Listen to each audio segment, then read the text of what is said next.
And when I had problems in the film with Nicolas Cage or with Cher, who were less experienced than Olympia,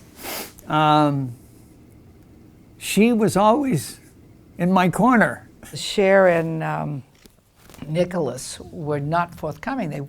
They just simply wouldn't even try what Norman wanted. And so we come in, I think it was the second day or the third day. It was the third day, and Norman had cleared the set. All the technicians were gone. It was just us and I think a cameraman and one sound man and stuff. And so he said, you know, this is the first time I've ever asked an actor to do something and they haven't been willing to try it. There was like this stony silence.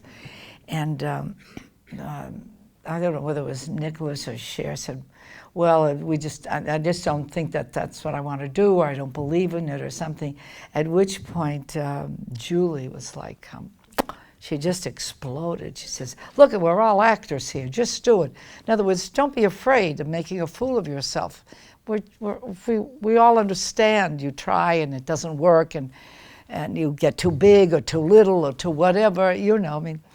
And he said, well, no, I don't want to do that. And she continued, and he told her to go F herself. And she said, well, I haven't had to do that in a long time.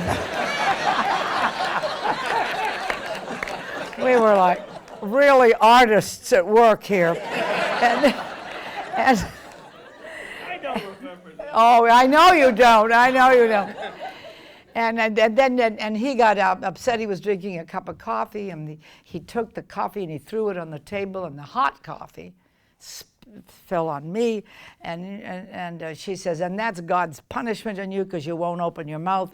Because she had said to me the night before, you should speak up. And I said, look, nobody ever thanks you for interfering with their acting. I said, that's his job. Let him do his job. I was like really clear about the separation between church and state. I was not going to get involved, but she felt that I was just chickening out and was too much of a coward, and she was right to some extent. But at any rate, so I mean, I still didn't say anything, and then what's his name? The grandfather, Shalyapin, the son of the great Basso. Russian Basso Shalyapin stands up in his full, I think, 5'1" height and says, shout, don't hit, shout. He thought we were going to start hitting each other. And it was like a free-for-all, at which point Norman says, okay, let's shoot the scene. Because he had us all like this. We were, Then, but I remember, I mean, then we did the scene, and then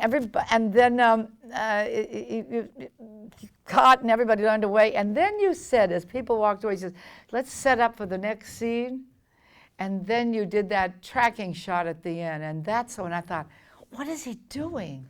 And I had to stay and see what it was he was doing, and he tracked out of the kitchen, hearing the family, La Familia, laughing out into the dining room where over the pictures of Loretta growing up, and then out into the hallway with those two immigrants who had, and I was so moved by that. I think because I'm first generation, of course, and saw a lot of those kind of pictures when I was young.